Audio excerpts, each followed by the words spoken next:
അമ്മേ പരിശുദ്ധ അമ്മേ, അമ്മേ പരിശുദ്ധമേ, ദൈവമാതാവേ, കൃപാസനത്തിലൂടെ ഞങ്ങളുടെ ദേശത്തിനും അമ്മ മധ്യസ്ഥം തേടി തന്ന എല്ലാ അനുഗ്രഹങ്ങൾക്കും കൃപകൾക്കും ഞങ്ങളിപ്പോൾ ഹൃദയം നിറഞ്ഞ നന്ദി പറയുന്നു.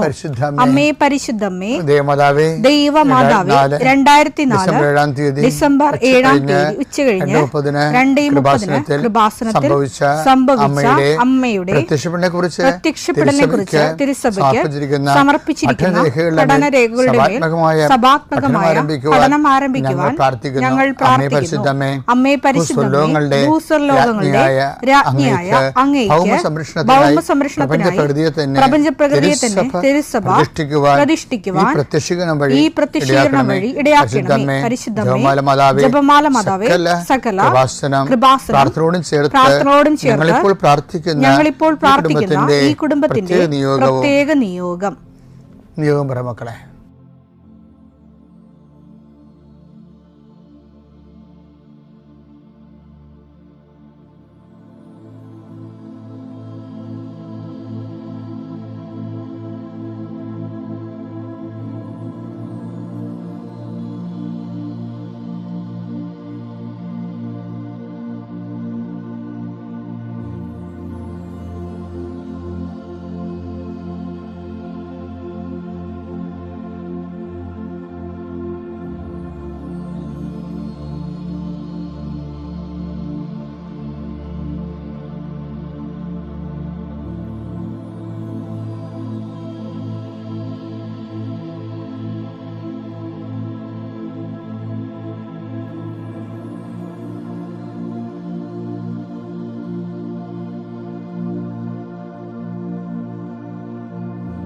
അമ്മയുടെ പ്രത്യക്ഷീകരണത്തിന്റെ ഈ അനുഗ്രഹവേളയിൽ ഞങ്ങൾക്ക് സാധിച്ചു തരുവാൻ കനിയണമേ. ആമേൻ. വിശ്വാസ പ്രമാണം. സർവശക്തനായ പിതാവും ആകാശത്തിന്റെയും ഭൂമിയുടെയും സൃഷ്ടാവുമായ ദൈവത്തിൽ ഞാൻ വിശ്വസിക്കുന്നു. അവിടുത്തെ ഏകപുത്രനും ഞങ്ങളുടെ കർത്താവുമായ ഈശോമിശിഹായിലും ഞാൻ വിശ്വസിക്കുന്നു.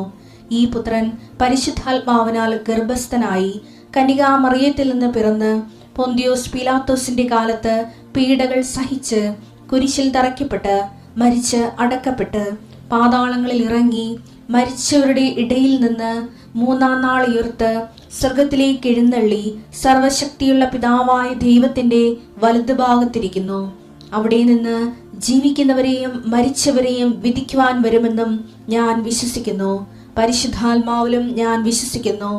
വിശുദ്ധ കത്തോലിക്കാ സഭയിലും പുണ്യവാന്മാരുടെ ഐക്യത്തിലും പാപങ്ങളുടെ മോചനത്തിലും ശരീരത്തിന്റെ ഉയർപ്പിലും നിത്യമായ ജീവിതത്തിലും ഞാൻ വിശ്വസിക്കുന്നു. ആമേൻ. സ്വർഗ്ഗസ്ഥനായ ഞങ്ങളുടെ പിതാവേ, അങ്ങയുടെ നാമം പൂജിതമാകണമേ. അങ്ങയുടെ രാജ്യം വരണമേ. അങ്ങയുടെ തിരുമനസ് സ്വർഗത്തിലെ പോലെ ഭൂമിയിലും ആകണമേ. അന്നു വേണ്ടുന്ന ആഹാരം ഇന്ന് ഞങ്ങൾക്ക് തരണമേ. ഞങ്ങളോട് തെറ്റ് ചെയ്യുന്നവരോട് ഞങ്ങൾ ക്ഷമിക്കുന്നത് പോലെ ഞങ്ങളുടെ തെറ്റുകൾ ഞങ്ങളോടും ക്ഷമിക്കണമേ. ഞങ്ങളെ പ്രലോഭനത്തിൽ ഉൾപ്പെടുത്തരുതേ, തിന്മയിൽ ഞങ്ങൾ രക്ഷിക്കണമേ. ആമേൻ. നന്മ നിറഞ്ഞ മറിയമേ, സ്വസ്തി. കർത്താവ് അങ്ങയുടെ കൂടെ സ്ത്രീകളിൽ അങ്ങ് അനുഗ്രഹിക്കപ്പെട്ടവളാകുന്നു. അങ്ങയുടെ ഉദരത്തിൻ ഫലമായി ഈശോ അനുഗ്രഹിക്കപ്പെട്ടവനാകുന്നു.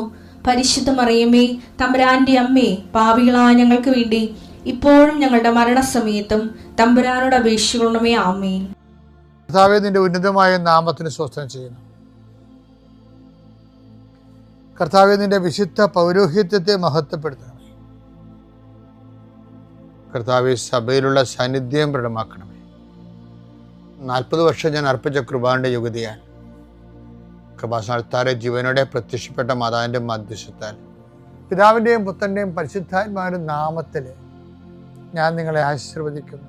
കർത്താവേ, അങ്ങയുടെ മക്കളെ ഇന്ന് സഞ്ചരിക്കുന്ന ഓരോ വഴികളെ നീ ആശീർവദിക്കണമേ. കർത്താവേ, അങ്ങയുടെ മക്കൾ ഇന്ന് കണ്ടുമുട്ടുന്ന ഓരോ വ്യക്തികളിലും കർത്താവിൻ്റെ ശക്തി നിറയട്ടെ. കർത്താവേ, അങ്ങയുടെ മക്കൾ ഇന്ന് യാത്ര തിരിക്കുന്ന ലക്ഷ്യം വെക്കുന്ന ഓരോ ലക്ഷ്യങ്ങളും കർത്താവിൻ്റെ നാമത്തിൽ സാധിക്കുകയും അനുഗ്രഹം പ്രാപിക്കുകയും ചെയ്യട്ടെ. ഇന്നത്തെ ദിവസം സമർപ്പിച്ച് പ്രാർത്ഥിക്കുക. കണ്ടുമുട്ടാൻ പോകുന്ന വ്യക്തികളെ മനസ്സിൽ കാണുക, ചെയ്യാൻ പോകുന്ന കാര്യങ്ങളെ മനസ്സിൽ കാണുക. ആരുടെയെങ്കിലും തരത്തിലുള്ള നീരസമോ സങ്കടമോ അല്ലെങ്കിൽ ആരെങ്കിലും ഒരു ഭയമോ എന്തെങ്കിലും വിഷയങ്ങളുണ്ടെങ്കിൽ ആ മേഖലയെല്ലാം പരിശുദ്ധമ്മ തൻ്റെ നീല മേലങ്കിയാൽ അങ്ങോട്ട് മക്കളെ പൊതിഞ്ഞ് പിടിക്കട്ടെ എന്ന് പ്രാർത്ഥിക്കുന്ന ഇന്നത്തെ എല്ലാ ഉത്തരവാദിത്തങ്ങളും നിറവേറ്റിക്കൊണ്ട് നിങ്ങൾ രാത്രി തിരിച്ചു വരുമ്പോഴേ സമാധാനം നിങ്ങളുടെ ഹൃദയത്തിൽ ഉണ്ടാകാൻ ഇടയാക്കട്ടെ എന്ന് പ്രാർത്ഥിക്കുന്നു. നിത്യം പിതാവും പുത്രനും പരിശുദ്ധാത്മാവിനെ ആമേൻ. എന്നിപ്പോൾ ഇവിടെ നമ്മൾ വായിക്കുന്നത് മർക്കോസിന്റെ സുവിശേഷമാണ് 6:45 വചനങ്ങൾ. താൻ ജനക്കൂട്ടത്തെ പിരിച്ചുവിടുമ്പോഴും കർത്താവ് നമ്മൾ ഇന്നലെ കണ്ട ഭാഗങ്ങളുടെ ബാക്കിയാണ്. അപ്പം വർദ്ധിപ്പിച്ചതിന് ശേഷം ജനക്കൂട്ടത്തെ പിരിച്ചുവിട്ടു. വഞ്ചിയിൽ കയറി തനിക്ക് മുമ്പേ മറുകരയിലുള്ള ബെത്സയിദയിലേക്ക് പോകാൻ അവൻ ശിഷ്യന്മാരെ നിർബന്ധിച്ചു. ആളുകളോട് യാത്ര പറഞ്ഞ ശേഷം എനിക്കത് കേട്ടപ്പോൾ എനിക്ക് സന്തോഷം തോന്നി. കണ്ടാ, ഇതൊരു ആളുകളോട് യാത്ര പറഞ്ഞതിന് ശേഷം അവൻ പ്രാർത്ഥിക്കാൻ മലയിലേക്ക് പോയി. അത് ഞാൻ ഓരോ രാജ്യങ്ങളൊക്കെ പോയി ഈ സുവിശേഷം വരെ ചെയ്യത്തില്ലേ. അപ്പം നമ്മളെ സ്ഥിരം സഹായിക്കണ കുറേ ആൾക്കാർ എപ്പോഴും ഉണ്ടാവും, എല്ലായിടത്തും ഉണ്ടാവുകയും. അപ്പം അവരൊക്കെ വിമാനത്താവളത്തിൽ പിരിയണവർക്ക് അവസ്ഥ എന്ന് പറയുന്നത് ഒരു വല്ലാത്ത അവസ്ഥയാണ്. അവർക്കിങ്ങനെ അവസാനം വരെ ഇങ്ങനെ കെട്ടിപ്പിടിച്ച് നിൽക്കുക, അല്ലെങ്കിൽ കൈ കാണിച്ചുകൊണ്ട് നിൽക്കുക, നമ്മൾ പോയി മറയണവരെ. അപ്പം കർത്താവ് ഇവരെ ആളുകളോട് യാത്ര പറഞ്ഞതിന് ശേഷം എന്ന് പറഞ്ഞില്ലേ. അപ്പം യാത്ര പറയുന്ന ഒരു മാനുഷികതയാണത്. ശരിക്കും യാത്ര പറഞ്ഞതിന് ശേഷം എന്താ പറയണത്? അവൻ പ്രാർത്ഥിക്കാൻ മലയിലേക്ക് പോയി. വൈകുന്നേരമായപ്പോൾ വഞ്ചി നടുക്കടലിലായിരുന്നു. അവൻ തനിച്ച് കരയിലും അവർ വഞ്ചി തുഴഞ്ഞ് അവശരായി എന്ന്. ഓ, ഇതാണ് രസം. അവർ വഞ്ചി തുഴഞ്ഞ് അവശരായെന്ന് അവൻ മനസ്സിലാക്കി. കാരണം കാറ്റ് പ്രതികൂലമായിരുന്നു. അവന് കാര്യങ്ങളെല്ലാം മനസ്സിലാകുന്നുണ്ട്.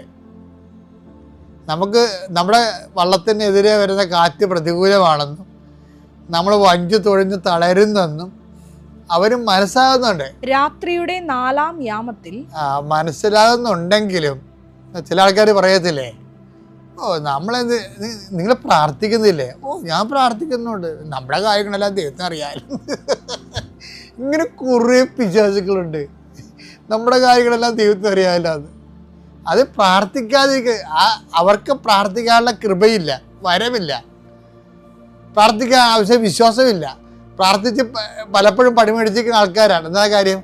വെടിപ്പും മെനയല്ലാത്ത ജീവിതം കാരണം പ്രാർത്ഥിച്ച് പണിമേടിക്കുന്ന ആൾക്കാരാണ്.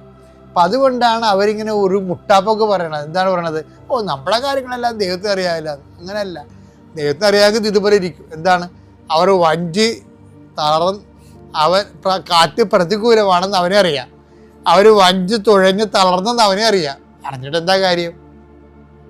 അറിയണ കാര്യമൊന്നുമില്ല.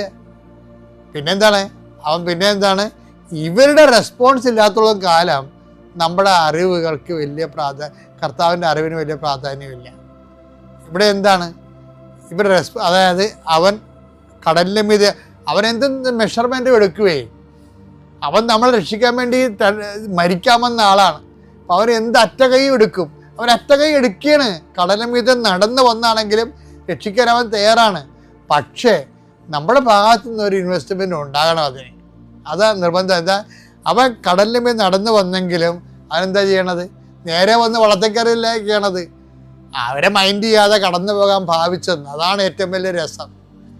ദൈവം ഇങ്ങനെ നമ്മളെ കടന്നു പോകാൻ ഭാവിക്കും. എന്തിനാണ്? അത് പറ്റിപ്പല്ല. ശരിക്കും പറഞ്ഞാൽ നമ്മുടെ ഭാഗത്തുനിന്ന് അവൻ കടലിന് മീതെ നടക്കുന്നത് കണ്ട് അതൊരു ഭൂതമായിരിക്കും വിചാരിച്ച് അവർ നിലവിളിച്ചു. അവരെല്ലാവരും അവനെ കണ്ട് പരിഭ്രമിച്ചു പോയി. അപ്പൊ ഇതെന്ത് സംഭവിച്ചു കഴിഞ്ഞാല് ഇവർക്ക് അവര് വഞ്ചി തുഴഞ്ഞ് തളരുകയാണ്. അതിനിടയ്ക്ക് എന്താണ് കടലിന് മീതെ കൂടി ഒരു ഭൂതം കൂടി പോവുകയാണ്. അപ്പോൾ ഇരട്ടി പ്രശ്നമായി. അവർക്ക് റെസ്പോൺസ്, ഒരു വികാര വിക്ഷോഭമായ റെസ്പോൺസ് ഉണ്ടായി. എന്താണ്? അവർ നിലവിളിച്ചു വന്ന്. അപ്പോൾ ഇത് നമ്മുടെ ആത്മീയ ജീവിതത്തിൽ ഉണ്ടാവും. അതായത് നമ്മുടെ പ്രാർത്ഥനകൾ ഉണ്ടെങ്കിലും ചിലപ്പോൾ കാര്യങ്ങൾ കുറച്ചുകൂടി മോശമായിട്ട് വരും. അപ്പം നമ്മൾ കർത്താവിൻ്റെ മുമ്പിൽ കരഞ്ഞ് നിലവിളിക്കണം. അത് നമ്മുടെ ഇൻവെസ്റ്റ്മെൻറ്റ്, നമ്മുടെ ഭാഗത്ത് നിന്ന് വിശ്വാസപരമായ റെസ്പോൺസാണ് വിഷയം. അവർ നിലവിളിച്ചു. എന്തിനാണെന്നറിയാവോ? അവരുടെ ഇങ്ങനെ നിലവിളിക്കുന്ന സിറ്റുവേഷനിലേക്ക് നമ്മളെ കൊണ്ടുവരുന്നതിൻ്റെ പിന്നിൽ ഒരു പെഡഗോജി ഉണ്ട്. എന്താണ്? ഒരു ടീച്ചിങ് മെത്തേഡ് ഉണ്ട്. എന്താ പറയണത്? അവൻ വഞ്ചിയിൽ കയറി അപ്പോൾ കാറ്റ് ശമിച്ചു. അതാ വിഷയം. അവൻ വഞ്ചിയിൽ കയറിയപ്പോൾ ഓട്ടോമാറ്റിക്കായിട്ട് സംഭവിക്കുന്നത് എന്താണ്? കാറ്റ് ശമിക്കണം. കർത്താവ്, അതായത് കാറ്റ് ശമിപ്പിക്കുക അല്ല പ്രശ്നം, അവന് വഞ്ചിയിൽ കയറുമ്പോൾ സംഭവിക്കുന്ന കാര്യമാണ് കാറ്റ് ശമിക്കണത്. അല്ല കാറ്റ് ശമിപ്പിക്കണമെന്ന് പറഞ്ഞ് കിടന്ന് കാറിട്ട് കാര്യമില്ല. കടം മാറണേ, രോഗം മാറുമെന്ന് കിടന്ന് കാറിട്ട് കാര്യമില്ല. അവന് വഞ്ചി കയറ്റണതാണ് അതിൻ്റെ തന്ത്രമെന്ന് പറയുന്നത്. അതിൻ്റെ അകത്തുള്ള അതാണ് നമ്മുടെ ജീവിതത്തിലേക്ക് ദൈവത്തിന് ഒരു സ്ഥാനം ഉറപ്പിച്ച് ദൈവത്തിൻ്റെ കൂടെ യാത്ര ചെയ്യാൻ പറ്റുന്ന ഒരു സിറ്റുവേഷൻ ക്രിയേറ്റ് ചെയ്യണം.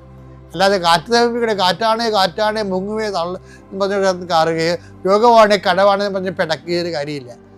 ജീവിതത്തിൽ യേശുവിനെ നിൻ്റെ കുടുംബത്തോണി കയറ്റാൻ വേണ്ടി നോക്കുക. അതാണ് ഉടമ്പടിയുടെ ഏറ്റവും വലിയ വിജയമെന്ന് പറയുന്നത്.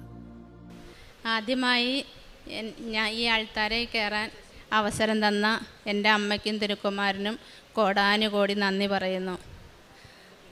എൻ്റെ പേര് അംബിക അശോകൻ, ഇടുക്കി ജില്ല തൊടുപുഴ കുമാരമംഗലത്തു നിന്ന് വരുന്നു.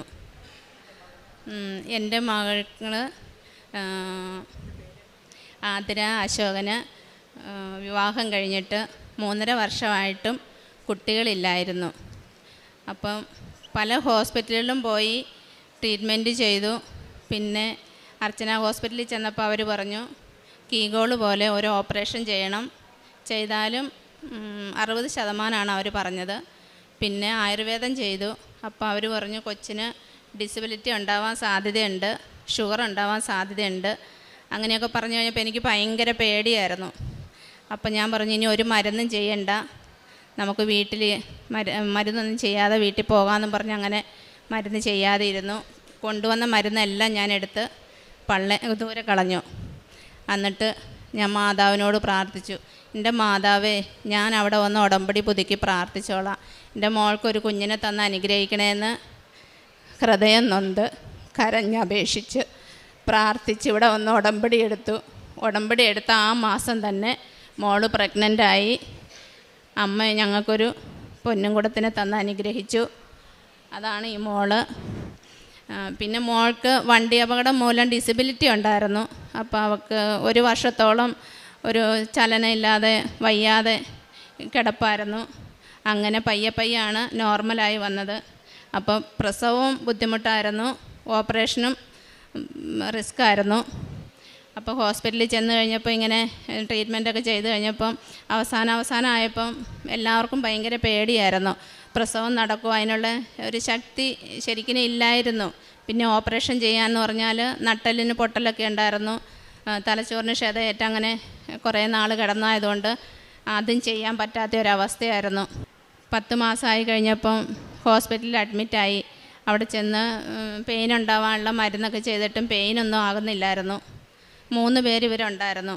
അതിൽ 3 പേരിൽ 2 പേർക്കും പെയിനായി ലേബർ റൂമിൽ കയറ്റി. മോളെ കയറ്റിയിട്ട് വീണ്ടും ഇറക്കി വിട്ടു. അത് കഴിഞ്ഞ് ഡോക്ടർ വീണ്ടും വൈകുന്നേരം വന്നു കഴിഞ്ഞപ്പോൾ മോൾക്ക് വേദനകളൊന്നും ഉണ്ടായില്ല. അപ്പോൾ പറഞ്ഞു ഞങ്ങൾ ശ്രമിച്ചിട്ട് കാര്യമില്ല, മോള് തന്നെ ശ്രമിക്കണമെന്ന് പറഞ്ഞ് കുറേ വഴക്കൊക്കെ പറഞ്ഞു. അപ്പോൾ എനിക്ക് ഭയങ്കര വിഷമമായിപ്പോയി. ഞാനും കൊച്ചിൻ്റെ ഹസ്ബൻഡിൻ്റെ അമ്മയുണ്ടായിരുന്നു. ഞങ്ങൾ 2 പേരും ഒത്തിരി സങ്കടപ്പെട്ട് കരഞ്ഞ് പ്രാർത്ഥിച്ചു. മോളെ വീണ്ടും ഒന്നുകൂടെ ലേബർ റൂമിൽ കയറ്റി ഇഞ്ചക്ഷൻ എടുത്തു. അപ്പം ഞാൻ അവിടെ ഒരു നടയിലിരുന്ന് മാതാവിൻ്റെ അടുത്ത് മുട്ടുകുത്തിയിരുന്ന് കരഞ്ഞ് പ്രാർത്ഥിക്കുകയായിരുന്നു. അങ്ങനെ കുറേ സമയം പ്രാർത്ഥിച്ചു കഴിഞ്ഞ് ഞാൻ ചെന്ന് ഇവരിരുന്ന സ്ഥലത്ത് ഇരുന്ന് 2 മിനിറ്റ് കഴിഞ്ഞപ്പോഴേക്കും ആതിരയുടെ ആരാ ഉള്ളത് ഇവിടെയെന്ന് വിളിച്ചു. അപ്പം ഞാൻ പേടിച്ചു പോയി, പൊട്ടിക്കരഞ്ഞ് ഞാൻ ഓടി എത്തി അവിടെ. അന്നേരം ഈ കുഞ്ഞു ബേബീനെ എൻ്റെ കയ്യിലേക്ക് കൊണ്ട് തന്നു. സന്തോഷം കൊണ്ട് ഞാൻ വീണ്ടും ഉറക്കെ കരഞ്ഞു പോയി. ഒരു ബുദ്ധിമുട്ടും ഒരു വിഷമം. മാതാവിനോട് ഞാൻ ഒന്നേ പറയും, മാതാവേ, പ്രസവിക്കാനുള്ള ശക്തി എൻ്റെ മോൾക്കില്ല, പിന്നെ ഓപ്പറേഷൻ ചെയ്യാനും വയ്യ, അതുകൊണ്ട് അമ്മ മാതാവ് വേണം ആ കുഞ്ഞിനെ എടുക്കാൻ. അല്ലാതെ ഒരു രീതിയിലും നടക്കുന്ന ഒരു കേസല്ലെന്ന് ഞങ്ങൾക്കറിയായിരുന്നു.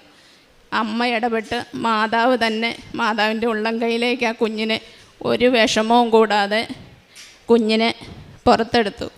ഇറങ്ങി വന്നിതെല്ലാം കഴിഞ്ഞപ്പോൾ ഇത്രയും എളുപ്പമായിരുന്നു അമ്മേ പ്രസവം, ഞാനൊന്നും അറിഞ്ഞില്ല, ഈ കുഞ്ഞാവുണ്ടായത് ഒരു വിഷമം പോലും ഞാൻ അറിഞ്ഞില്ലെന്ന്. അത്രയേറെ അനുഗ്രഹമാണ് എൻ്റെ അമ്മയും തിരുക്കുമാരനും തന്നിരിക്കുന്നത്.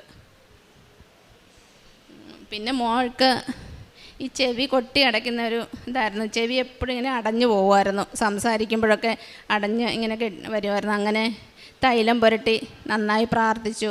അതിൻ്റെ ഫലമായിട്ട് അത് മാറിക്കിട്ടി.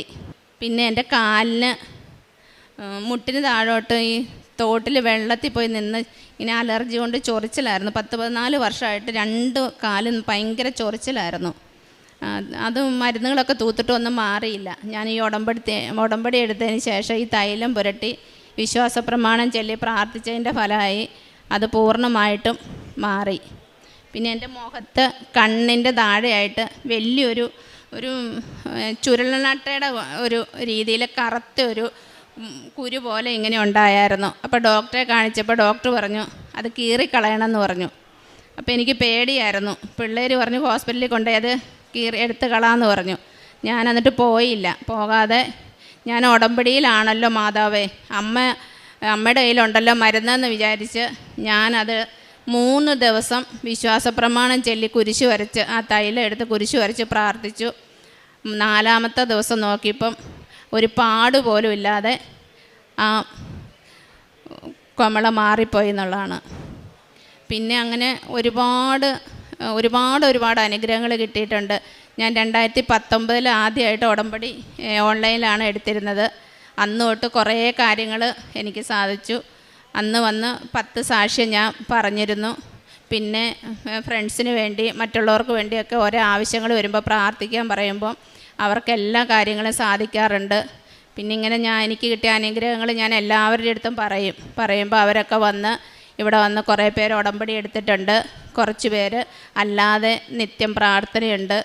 കാരുണ്യ പ്രവൃത്തികൾ ഞാൻ പത്രം വാങ്ങി കാരിക്കോട് ഹോസ്പിറ്റലിലൊക്കെ പോയി രോഗികളെ കണ്ട് പ്രാർത്ഥിച്ച് പത്രം കൊടുക്കും. പിന്നെ അവർക്ക് ഭക്ഷണത്തിനുള്ള പൈസ കൊടുത്തിട്ട് പോരും. അതുപോലെ തന്നെ സ്റ്റാൻഡുകളിൽ തൊടുവഴി മൂവാറ്റുവഴിയൊക്കെ പോയി സ്റ്റാൻഡുകളിൽ പത്രം കൊടുക്കാൻ പോകും. അപ്പം ഞാൻ പ്രാർത്ഥിക്കും, മാതാവേ അർഹതപ്പെട്ടവരുടെ കയ്യിൽ മാത്രമേ ഈ പത്രം എത്താവുള്ളേ, അവർ മാതാവിനെ അറിയാനും ആഴപ്പെടാനും അവസരം കൊടുക്കണേന്ന് പറഞ്ഞ് പ്രാർത്ഥിച്ചാണ് കൊണ്ടുപോയി കൊടുക്കുന്നത്. പിന്നെ ഞാൻ കുറേ തീരെ പാവപ്പെട്ടവർക്ക് ഡിസബിലിറ്റി ഉള്ള 1-2 പേർക്ക് നമുക്ക് പറ്റിയില്ലെങ്കിൽ പോലും മറ്റുള്ളവരിൽ നിന്ന് ചോദിച്ച് വാങ്ങിച്ച് 2 വീട് പണിത് കൊടുത്തു. അവർ ഭയങ്കര സന്തോഷമായി. അവരിവിടെ വന്ന് ഉടമ്പടി എടുത്ത് പ്രാർത്ഥിച്ചിട്ടുണ്ടായിരുന്നു. പിന്നെ 2 പേർക്കല്ലാതെ വാർക്കാനായിട്ടുള്ള സിമൻറ്റ് കമ്പി അങ്ങനെയൊക്കെ ഒരു ചേട്ടൻ്റെ കയ്യിൽ നിന്ന് വാങ്ങി അങ്ങനെ കൊടുത്ത് സഹായിച്ചു. പിന്നെ ആരെങ്കിലും എന്തെങ്കിലും വന്ന് ആവശ്യപ്പെട്ടാൽ എനിക്ക് പറ്റുന്ന രീതിയിലുള്ള സഹായങ്ങളൊക്കെ ചെയ്തു കൊടുക്കുമായിരുന്നു. പിന്നെ ഒരു കുട്ടി സ്കൂളിൽ പഠിച്ചുകൊണ്ടിരിക്കുമ്പോൾ അവന് ഓൺലൈനിൽ ക്ലാസ് ഉണ്ട്. അപ്പോൾ ഫോണില്ലായിരുന്നു, പാവപ്പെട്ട ഒരു കുട്ടിയായിരുന്നു. അന്നേരം ഞാൻ എൻ്റെ മോനോട് പറഞ്ഞു, മോനെ ഒരു ഫോൺ വാങ്ങി ആ കുഞ്ഞിന് കൊടുക്കണം എന്ന് പറഞ്ഞു. അങ്ങനെ ആ കുട്ടിക്ക് ഒരു ഫോൺ വാങ്ങിക്കൊടുത്തു. അങ്ങനെ ആ കുട്ടി ഏറ്റവും നന്നായിട്ട് ക്ലാസ്സിൽ ഫസ്റ്റായിട്ട് ഇന്ന് ആ കുട്ടി പഠിക്കുന്നു. പിന്നെ ഞാൻ എല്ലാ ദിവസവും നേരത്തെ ബൈബിള് വായിക്കുമായിരുന്നു. ബൈബിള് തന്നെ 3 പ്രാവശ്യം മൊത്തം വായിച്ചു തീർന്നു. അതുപോലെ രാവിലെയും വൈകിട്ടും പ്രത്യക്ഷ പ്രാർത്ഥനയും ഉടമ്പടി പ്രാർത്ഥനയും ചെല്ലുമായിരുന്നു. ഇപ്പം ബൈബിള് വായിക്കാൻ ഈ കുഞ്ഞുവാവയുള്ളതുകൊണ്ട് അത്ര സമയം കിട്ടുന്നില്ലെങ്കിലും എപ്പോഴും മാതാവിനെ വിളിച്ച് പ്രാർത്ഥിച്ചുകൊണ്ട് കിടക്കും. നമുക്ക് എന്ത് ആപത്ത് വന്നാലും വിളിച്ച് പ്രാർത്ഥിച്ചു കഴിഞ്ഞാൽ ആ കാര്യം സാധിക്കും. പിന്നെ ഈ മോളും കുഞ്ഞുങ്ങോടെയും പുറവശത്ത് ഇങ്ങനെ തിണ്ണയിൽ നിന്നപ്പോൾ മറിഞ്ഞടിച്ച് മുറ്റത്തേക്ക് 2 സ്റ്റെപ്പിൻ്റെ താഴത്തേക്ക് വീണു. ഒരു പോറൽ പോലും പറ്റിയില്ല. അന്നേരം എൻ്റെ അമ്മ പറഞ്ഞു, മാതാവ് ഉള്ളം കൈയിലേക്കാണ് ആ കുഞ്ഞിനെയും അമ്മയും മേടിച്ചത്, അല്ലെങ്കിൽ അതിന് എന്തെങ്കിലും പറ്റിയേനെന്ന്. അതുപോലെ എന്ത് കാര്യം പറഞ്ഞാലും മാതാവ്. പിന്നെ ഞങ്ങളുടെ മുമ്പിലും പുറകിൽ ഞാൻ എതിലെ പോയാലും ഇങ്ങനെ ഒറ്റയ്ക്ക് നടന്ന് അങ്ങനെ ഒരു ശീലമൊന്നും എനിക്കില്ലായിരുന്നു. ആരെങ്കിലും കൂട്ടില്ലാതെ അല്ലെങ്കിൽ ആരെങ്കിലും ഹെൽപ്പില്ലാതെ ഒരു കാര്യം ചെയ്യാൻ എനിക്കറിയില്ലായിരുന്നു. പക്ഷേ ഈ ഉടമ്പടി പ്രാർത്ഥന എടുത്ത പിന്നെ എവിടെ പോയി എന്ത് കാര്യം ചെയ്യണമെങ്കിലും നല്ലൊരു ധൈര്യം തമ്പുരാൻ തന്നു. പിന്നെ ഞാൻ എതിലെ പോയാലും മാതാവ് എൻ്റെ കൂടെയുണ്ട്. എന്ത് ആപത്ത് വന്നാലും മാതാവ് അവിടെ എന്നെ താങ്ങി നിർത്താറുണ്ട്. എത്രയേറെ വിഷമങ്ങൾ വന്ന് കരഞ്ഞാലും ആ കാര്യം അമ്മ മാതാവ് എനിക്കൊരിക്കലും സാധിക്കില്ല എന്ന് വിചാരിക്കുന്ന കാര്യങ്ങൾ എൻ്റെ മാതാവ് എനിക്ക് സാധിച്ചു തന്നിട്ടുണ്ട്. ഇത്രയേറെ അനുഗ്രഹങ്ങൾ തന്ന എൻ്റെ അമ്മയ്ക്കും തിരുക്കുമാരനും കോടാനുകോടി നന്ദി പറയാം. പരിശുദ്ധ അമ്മ ജീവനോടെ പ്രത്യക്ഷപ്പെട്ട ഈ അൾത്താരയിൽ കുടുംബവുമായി വന്ന് സാക്ഷ്യം പറയുവാൻ അനുഗ്രഹിച്ചതിന് പരിശുദ്ധ അമ്മയ്ക്കും ഈശോയ്ക്കും 1000 നന്ദി പറയുന്നു. എൻ്റെ പേര് ജോയമ്മ. ഞാൻ കൊമ്മാടിയിൽ നിന്ന് വരുന്നു.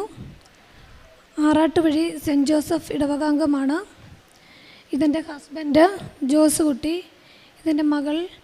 എൻ്റെ ഇളയ മക്കളാണ് 2 പേരും, ആൽഫിയ, ആപ്നർ.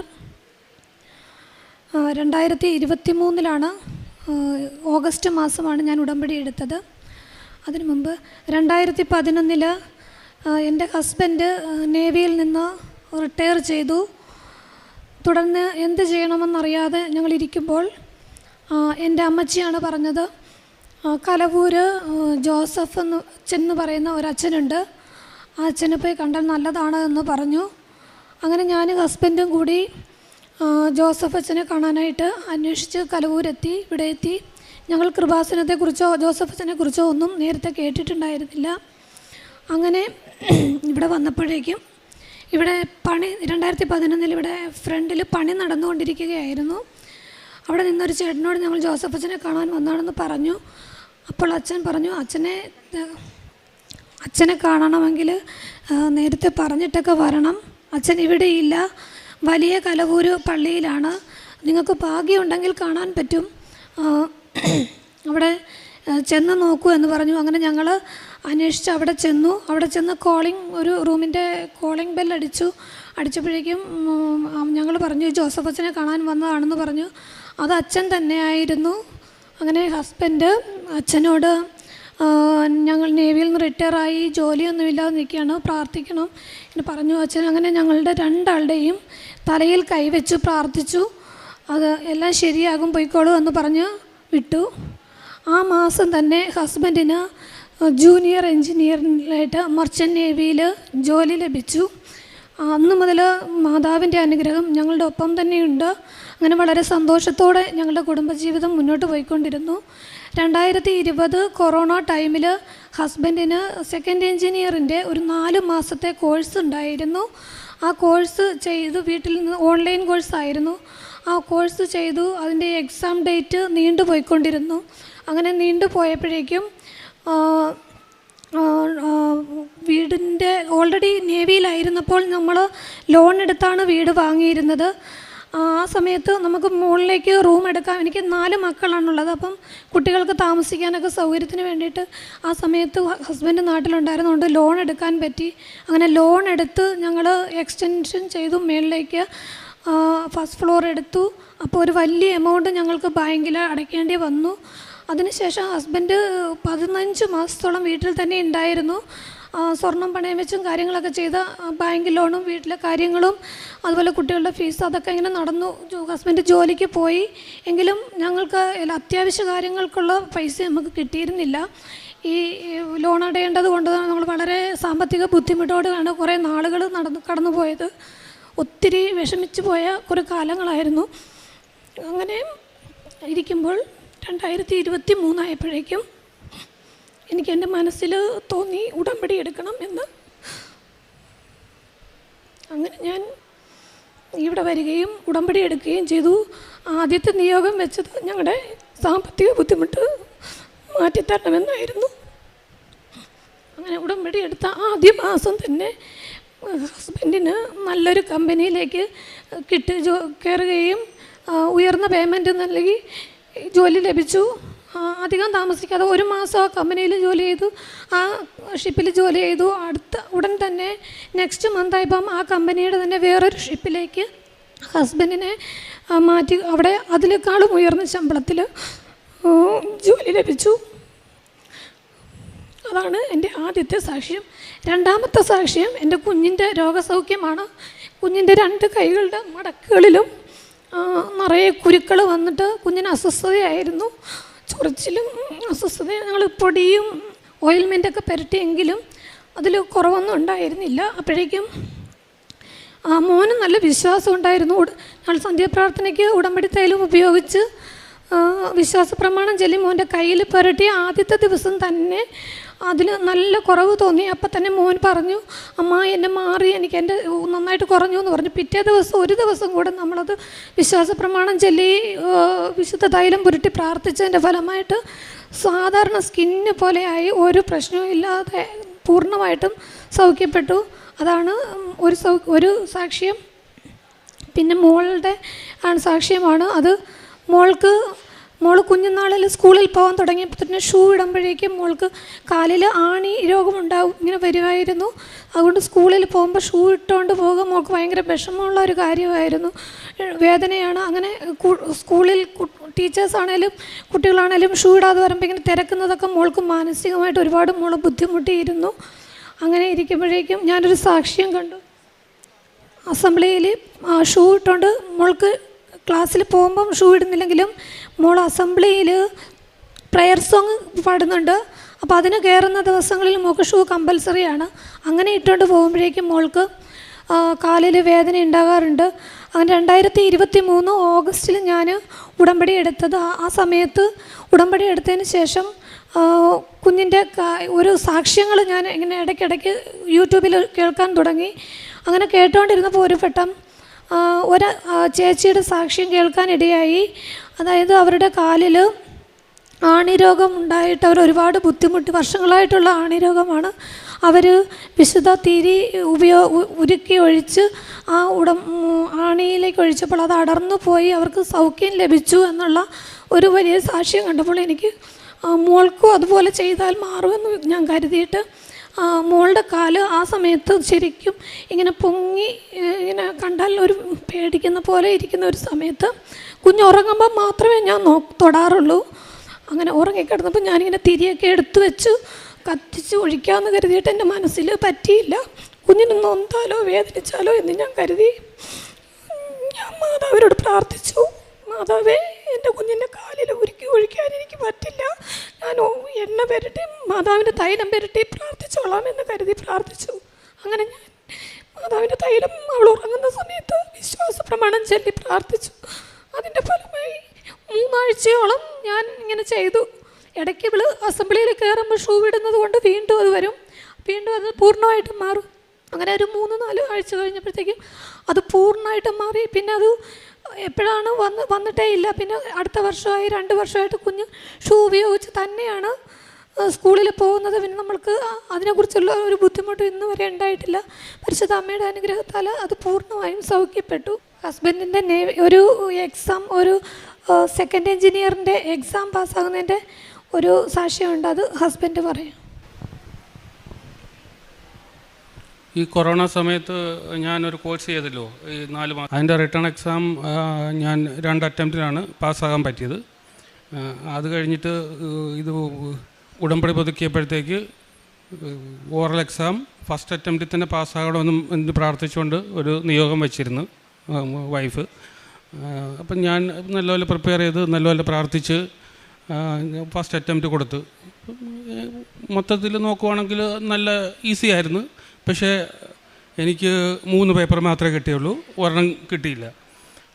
പിന്നെ അത് കഴിഞ്ഞിട്ട് ഉടനെ തന്നെ എക്സാം ബുക്ക് ചെയ്തിട്ട് ഞാൻ ഷിപ്പിൽ ജോയിൻ ചെയ്ത് 1 മാസത്തേക്ക് ജോയിൻ ചെയ്ത്. അപ്പം കറക്റ്റ് ഡേറ്റ് ആകുമ്പോഴത്തേക്ക് എക്സാമിന് വിടാമെന്നുള്ള ഒരു കണ്ടീഷനിൽ ജോയിൻ ചെയ്ത് കറക്റ്റ് ഡേറ്റ് ആയപ്പോൾ എന്നെ എക്സാമിന് വിട്ട് ഞാൻ എക്സാം അറ്റൻഡ് ചെയ്യാൻ ചെന്നപ്പം, അപ്പം ആദ്യം ഞാൻ അറ്റൻഡ് ചെയ്തപ്പോഴും അപ്പോൾ ഓൺലൈൻ അറ്റൻഡ് ചെയ്തപ്പം എന്നെ ഗൈഡ് ചെയ്തതിൻ്റെ ഒരു ഫ്രണ്ട് ഇങ്ങനെ പറഞ്ഞൊന്നും ഇട്ടില്ലായിരുന്നു, നമ്മൾ എക്സാമിന് പോകുമ്പോഴത്തേക്ക് ടൈ ഒക്കെ കെട്ടിയാണ് ചെല്ലേണ്ടതെന്ന്. അപ്പം ഫസ്റ്റ് അറ്റംപ്റ്റ് ചെയ്തപ്പോഴത്തേക്ക് അവിടുത്തെ എക്സാമിനർ എന്നോടൊന്നും ചോദിച്ചില്ല എന്താ ടൈ കെട്ടാത്തതെന്ന്, അവരൊന്നും ചോദിച്ചില്ല.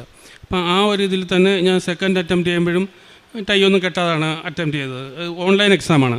അപ്പോൾ ആ അതിൽ വന്ന ഒരു എക്സാമിനർ എന്നെ ഭയങ്കരമായിട്ട് അങ്ങ് ഫയർ ചെയ്ത്.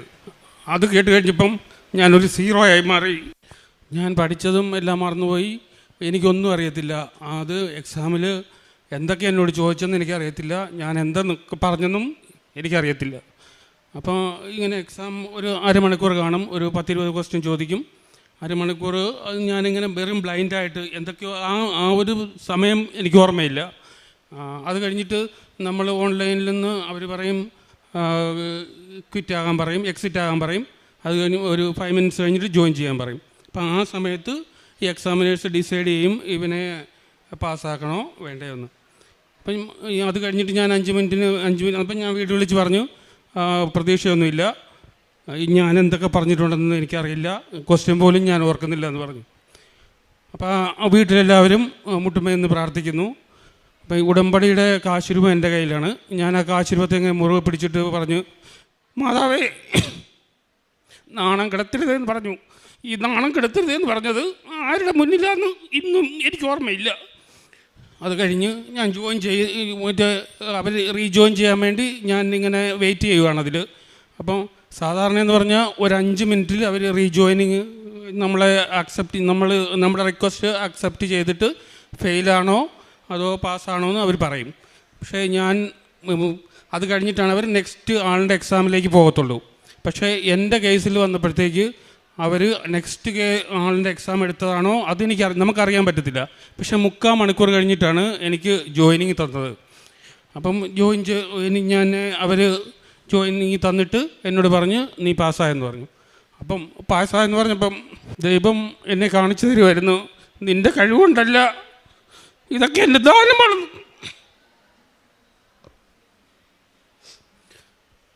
ഇങ്ങനെയൊക്കെ എന്നെ നടത്തുന്ന ദൈവത്തിനും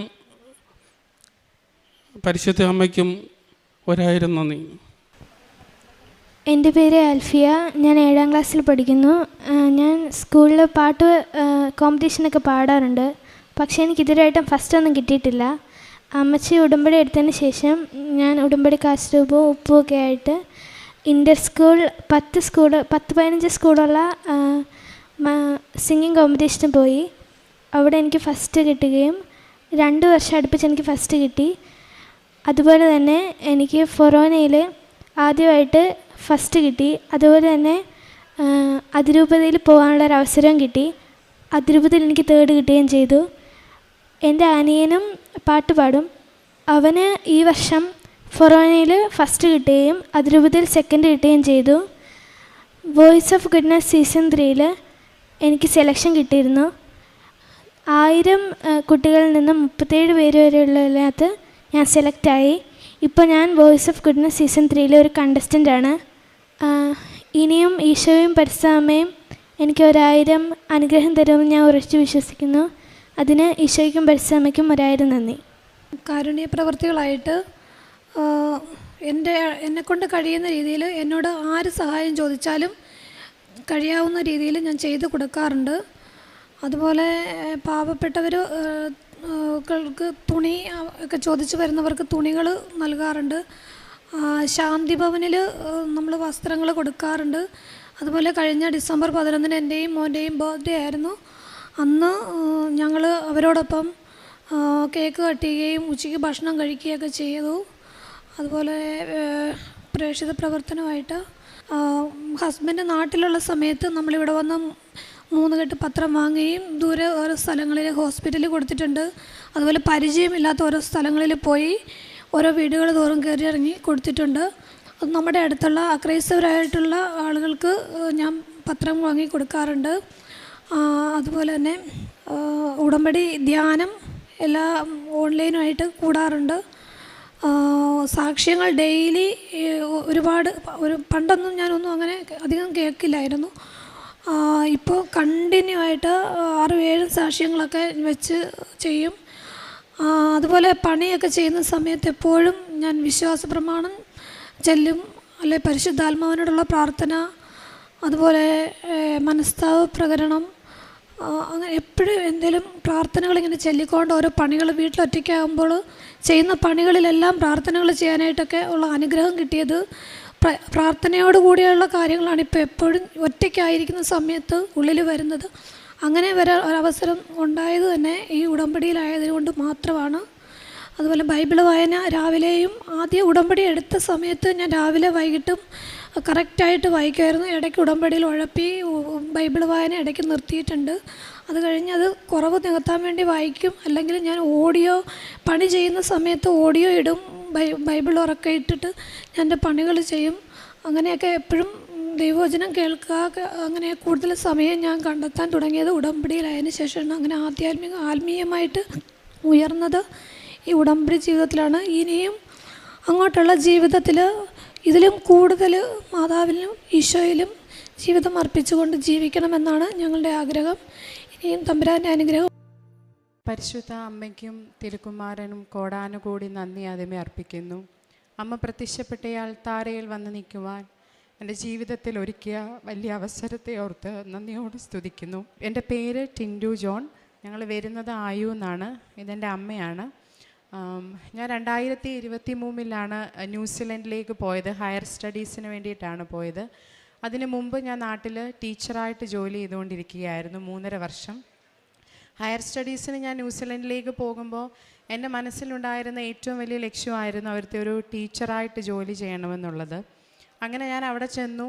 എൻ്റെ ഹയർ സ്റ്റഡീസ് നടക്കുന്ന സമയത്താണ് അറിയുന്നത് നമ്മുടെ കരിക്കുലവും ന്യൂസിലൻഡിലെ കരിക്കുലവും തമ്മിൽ മാച്ച് ആവുന്നില്ല, അല്ല റിക്വയർമെൻറ്റ്സ് ഒന്നും കംപ്ലീറ്റ് ആവുന്നില്ല. അതുകൊണ്ട് ഡയറക്റ്റ് പ്രോസസ്സ് വഴി ഒന്നും നമുക്ക് ടീച്ചർ രജിസ്ട്രേഷൻ സാധിക്കുകയില്ല എന്നുള്ളത്. ആ സമയങ്ങളിലൊക്കെ മാനസികമായിട്ട് ഭയങ്കര സ്ട്രെസ്സായിരുന്നു. ആ സമയത്താണ് ഞാൻ പാർട്ട് ടൈമായിട്ട് ജോലി ചെയ്തിരുന്നിടത്ത് ഒരു ചേച്ചി എനിക്ക് കൃപാസനം മാതാവിൻ്റെ കാശിരൂപം എൻ്റെ കയ്യിലേക്ക് തരുന്നത്. അന്നു മുതൽ ഇന്ന് ഈ നിമിഷം വരെ എൻ്റെ ജീവിതത്തിൽ തന്നിട്ടുള്ള എല്ലാ അനുഗ്രഹങ്ങൾക്കും ഞാൻ അമ്മ മാതാവിന് നന്ദി പറയുന്നു. എൻ്റെ എല്ലാ കാര്യങ്ങൾക്കും അമ്മ മാതാവിൻ്റെ മധ്യസ്ഥതയിൽ ഞാൻ അഭയം പ്രാപിച്ചപ്പോഴൊക്കെ അതെനിക്ക് സാധിച്ചു തന്നിട്ടുണ്ട്. ജൂൺ 2025 ഞാൻ ന്യൂസിലൻഡിൽ വെച്ചിട്ടാണ് ഓൺലൈനായിട്ട് ഉടമ്പടി എടുക്കുന്നത്. എൻ്റെ ആദ്യത്തെ നിയോഗമായിരുന്നു എനിക്ക് ന്യൂസിലൻഡിലെ ടീച്ചർ രജിസ്ട്രേഷൻ എന്നുള്ളത്. രജിസ്ട്രേഷൻ കിട്ടണമെങ്കിൽ പിന്നെയും നമ്മൾ ഇവിടുന്ന് പോകുന്നതിന് ശേഷവും പിന്നെ നമ്മുടെ ലാംഗ്വേജ് റിക്വയർമെൻറ്റ്സ് ഒക്കെ പാസ്സാകണമായിരുന്നു. അങ്ങനെ ഞാൻ ലാംഗ്വേജിന് വേണ്ടി പ്രിപ്പയർ ചെയ്തു. അമ്മ മാതാവിൻ്റെ മധ്യസ്ഥതയിൽ ഞാൻ അമ്മ മാതാവിൻ്റെ എനിക്ക് ആ ചേച്ചി തന്ന കാശിരൂപം മുറുകെ പിടിച്ചുകൊണ്ട് ഞാൻ ലാംഗ്വേജിന് എൻ്റെ എക്സാം എഴുതാൻ പോയി. എനിക്ക് എത്ര മാർക്കാണോ വേണ്ടത് അതിൻ്റെ 1 മാർക്ക് കൂടെ കൂട്ടിത്തന്ന അമ്മ മാതാവ് എന്നെ ആ ലാംഗ്വേജ് എക്സാം പാസ്സായി. അതിനുശേഷം നമുക്ക് ആർക്കും അറിയില്ലായിരുന്നു എങ്ങനെയാണ് നമ്മൾ ന്യൂസിലൻഡിലെ ടീച്ചിങ് കൗൺസിലിലേക്ക് കൊടുക്കുന്ന ഡോക്യുമെൻറ്റ്സിൻ്റെ ഫോർമാറ്റ് ഒന്നും നമുക്കറിയില്ല. ഞാൻ ഒരുപാട് കാലം ഈ യൂട്യൂബിലൊക്കെ സെർച്ച് ചെയ്തിട്ടുണ്ട് എങ്ങനെ നമുക്ക് ഈ ഓവർസീസ് ടീച്ചേഴ്സിന് എങ്ങനെ രജിസ്ട്രേഷൻ കൊടുക്കാമെന്നുള്ളത്. അങ്ങനെ ഒരിക്കൽ ഞാൻ അച്ഛൻ്റെ ധ്യാനപ്രസംഗം കേട്ടുകൊണ്ടിരിക്കുമ്പോൾ വളരെ പെട്ടെന്ന് ഒരു യൂട്യൂബ് വീഡിയോ എൻ്റെ കയ്യിലേക്ക് വന്നു. എങ്ങനെ അവിടുത്തെ ഒരു ടീച്ചർ തന്നെ ഈ ഓവർസീസ് ടീച്ചേഴ്സിന് വേണ്ടിയിട്ട് എങ്ങനെ ടീച്ചർ രജിസ്ട്രേഷൻ പ്രോസസ്സൊക്കെ നടത്തുന്നു എന്ന് പറഞ്ഞ് അങ്ങനെ ഞാൻ അവരെ കോണ്ടാക്റ്റ് ചെയ്യുന്നു. പിന്നീട് എല്ലാം നടന്നത് വളരെ അത്ഭുതമായിരുന്നു. കാരണം നോർമലി അവിടെ ടീച്ചിങ് കൗൺസിലിങ്ങിൽ നമ്മൾ ഡോക്യുമെൻറ്റ്സ് കൊടുത്തു കഴിഞ്ഞാൽ മിനിമം ഒരു 6 മാസം അല്ലെങ്കിൽ ഒരു 3.5 മാസം എടുക്കും. പക്ഷേ ഞാൻ ആ ഏജൻസി വഴി അവർക്ക് കൊടുക്കുമ്പോൾ അവർക്കും അത്ഭുതമായിരുന്നു. 1 ആഴ്ചയും കൊണ്ടാണ് എനിക്ക് എൻ്റെ ടീച്ചർ രജിസ്ട്രേഷൻ കിട്ടിയത്. അമ്മ മാതാവിൻ്റെ സമയച്ചുരുക്കത്തിൻ്റെ മാതാവ് അവിടെ പ്രവർത്തിക്കുകയും ചെയ്തു. അതുപോലെ തന്നെ അത്ഭുതമെന്ന് തോന്നിയത് എൻ്റെ ഡോക്യുമെൻറ്റ്സ് ഞാൻ സബ്മിറ്റ് ചെയ്യുന്ന സമയത്തെല്ലാം ബഹുമാനപ്പെട്ട ജോസഫ് അച്ഛൻ്റെ ഡെയിലി ബ്രെഡിൽ ഡോക്യുമെൻറ്റ്സ് വെച്ച് പ്രാർത്ഥിക്കുമായിരുന്നു. ഞാൻ എൻ്റെ എല്ലാ ഡോക്യുമെൻറ്റ്സും ആ സമയത്ത് അമ്മ മാതാവിൻ്റെ മധ്യസ്ഥതയിൽ വെച്ച് പ്രാർത്ഥിച്ചു. അതിൻ്റെ ഫലമായിട്ട് ആ ഏജൻസി ആ ടീച്ചറിന് വരെ അത്ഭുതമായിരുന്നു. എങ്ങനെ ഒരിക്കലും ന്യൂസിലാൻഡ് ടീച്ചിങ് കൗൺസിൽ ഒരാളുടെ പേപ്പർ റിവ്യൂ ചെയ്താൽ എന്താണേലും ഒരു മാസമെങ്കിലും പിടി. പക്ഷേ 1 ആഴ്ച കൊണ്ട് എൻ്റെ ടീച്ചർ രജിസ്ട്രേഷൻ കംപ്ലീറ്റ് ചെയ്തു. ഞാൻ എൻ്റെ ആദ്യത്തെ നിയോഗമായിരുന്നു അത്. അമ്മ മാതാവ് സമയച്ചുരുക്കത്തിൽ, അതും ഒരു വീക്ക് കൊണ്ടാണ്. ഞാൻ പറയുന്നവർക്കെല്ലാം അത്ഭുതമാണ് ഒരു ടീച്ചിങ് കൗൺസിൽ ഒരു വീക്ക് കൊണ്ട് പാസ്സാകുക എന്നുള്ളത്. അങ്ങനെ എനിക്ക് ടീച്ചർ രജിസ്ട്രേഷൻ കിട്ടി. അമ്മ മാതാവ് എന്നെ അനുഗ്രഹിച്ചു. രണ്ടാമതായിട്ട് പിന്നീട് ഞാൻ ജോലിക്ക് വേണ്ടി ശ്രമിച്ചുകൊണ്ടിരിക്കുകയായിരുന്നു. അതായിരുന്നു എൻ്റെ രണ്ടാമത്തെ നിയോഗം. ഡിസംബർ 7 മുമ്പ്, അമ്മ മാതാവിൻ്റെ പ്രത്യക്ഷീകരണ ദിവസമായ ഡിസംബർ 7 മുമ്പ് എനിക്കൊരു ജോലി ലഭിക്കണമെന്ന് ഞാൻ ഡേറ്റ് ഇട്ട് പ്രാർത്ഥിച്ചു. ഓൺലൈൻ ഉടമ്പടിയിൽ ഞാൻ വെച്ചിരുന്ന രണ്ടാമത്തെ നിയോഗമായിരുന്നു അത്. അങ്ങനെ ഞാൻ അവിടെ റിലീവിങ് ടീച്ചറായിട്ട് സ്കൂളുകളിൽ പഠിപ്പിക്കാൻ പോകും. അപ്പോഴൊക്കെ എൻ്റെ പോക്കറ്റിൽ അമ്മ മാതാവിൻ്റെ കാശിരൂപമുണ്ടായിരുന്നു. അവിടുത്തെ കുഞ്ഞുങ്ങളെ വളരെ വ്യത്യസ്തമാണ് അവിടുത്തെ ക്ലാസ് റൂംസൊക്കെ. അപ്പോൾ ഇവിടെ മാനേജ് ചെയ്തിട്ട് അവിടുത്തെ കുഞ്ഞുങ്ങളെ മാനേജ് ചെയ്യുക എന്നുള്ളത് ചിലപ്പോൾ ഭയങ്കര ഡിഫിക്കൽട്ടായിട്ടുള്ള നമുക്ക് ഭയങ്കര മാനസികമായിട്ട് ചില സ്ട്രെസ്സ് വരും. പക്ഷേ അപ്പോഴൊക്കെ അമ്മ മാതാവിൻ്റെ കാശുരൂപം എന്നെ ഉണ്ടായതുകൊണ്ട് തന്നെ എനിക്കതെല്ലാം മാനേജ് ചെയ്ത് മുന്നോട്ട് പോകുവാൻ സാധിച്ചു. എനിക്ക് റിലീവിങ് അവേഴ്സ് എല്ലാം കിട്ടി.